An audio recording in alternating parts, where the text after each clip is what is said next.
Hey everybody, it's me again. Sorry about that last connection. It wasn't that great. One thing I've learned here at I'm in my paint studio right now, like I said, getting ready for a paint class, and in this old 1850s building, I don't have the greatest of service. So hopefully this video connection stays strong enough so you can see what I'm up to and you get to see the final result, okay?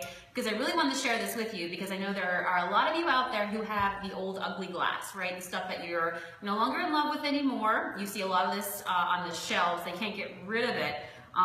If you go to, for example, Goodwills and thrift stores, that sort of thing. I know for me, because I paint so much furniture, one of the places I get my furniture is when I go to local auctions, public auctions, and they can say, hey, you know, a vase for 50 cents a quarter, nobody will take it. But what happens is I am that person that ends up with a giant lot because I just want a couple pieces of furniture that I end up getting the entire lot, which includes usually a lovely collection of something glass-like. So I've been holding on to these.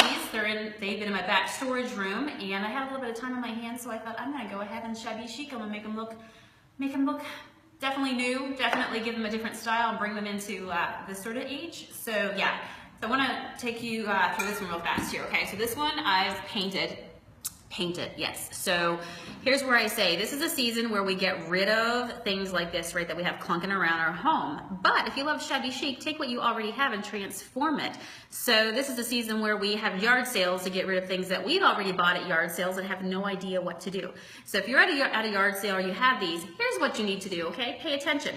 All we have to do is grab a jar of Junk Monkey chalky paint. Remember how I always say that this stuff is like fun in a jar. It really is like magic in the sense that it will go on anything and stick on anything. So for example, when I say, you know, furniture, whether it's real wood or fake wood, plastic, and even, yes, glass, okay? So this is what I'm demonstrating tonight.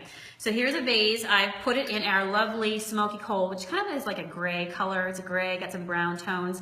And here's what the vase looked like before, right? So I could totally live with this. Maybe some big, beautiful flowers, neutral flowers to go in this, or maybe some bright red. That would be really cool, some red roses.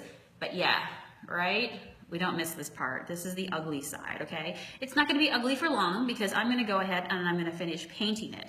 So literally all you have to do is grab a brush, grab your jar, and get ready to go bananas on this project because I know right now you're thinking about all the things that you can paint with a jar of paint. And literally you could paint like, you know, a million vases with one jar of this paint. Honestly, you could probably get, when I say 100 vases, if not more, I would not be lying. It goes a long way. So what I want you to do, this one has like a raised surface, which is cool. So if I wanted, I could leave a little bit of that green coming through, but I'm trying to cover it all in. So when you paint, what I'm gonna recommend that you do is go in a circular motion. Now, anytime that I paint wood, I always say, go with the grain of the wood. In this case, this is a circular vase, so I want you to go around it, okay, with your brush. Really pull your brush around. So if it has indentations, you can just kind of stipple it in there, but pull it over. So this is a vase right here, so I'm gonna continue working on that one. This is one, for example, that I'm just gonna start here. I've got some fun, bold colors tonight that I'm working with. This is our Teal River, which is super popular. Teal is one of the most popular home colors this year.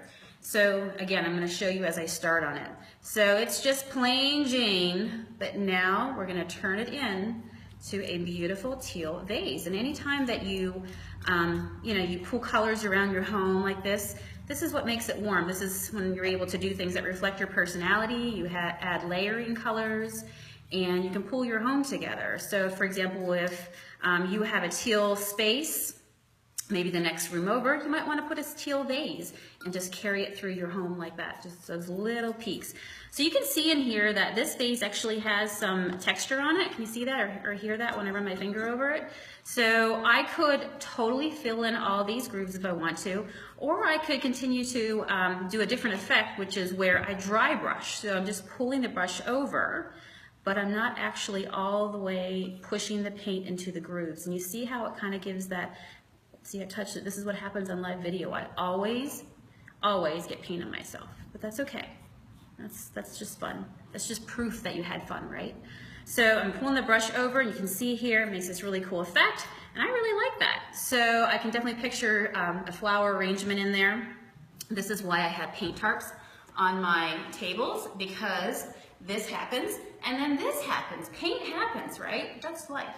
So just remember that you can have fun with the bold colors, but you can also have fun with the neutral colors. So for example, you know, if you're a Junk Monkey paint lover, maybe like Mocha Madness, the antique lace, the vintage whites, all those would be great because no matter what color flowers you have, they're gonna look great in it. But also it's not limited to just glass. So here's, for example, one that I completed in our Stormy Forest. So again, I pulled the brush, you know, around it and just left a few pieces come through. You can also sand this vase and knock off a little bit of paint to get the effect that you're looking for. And also while you're at it, don't just limit yourself to vases. Here's an example of some candlesticks I just finished. So these were ugly, brassy, grapes hanging off of them. Totally not what I like. I went and I took some vintage white Junk Monkey paint. I dry brushed over them, and now I have what looks like, excuse me, a complete new set. So I'm really, really happy with this.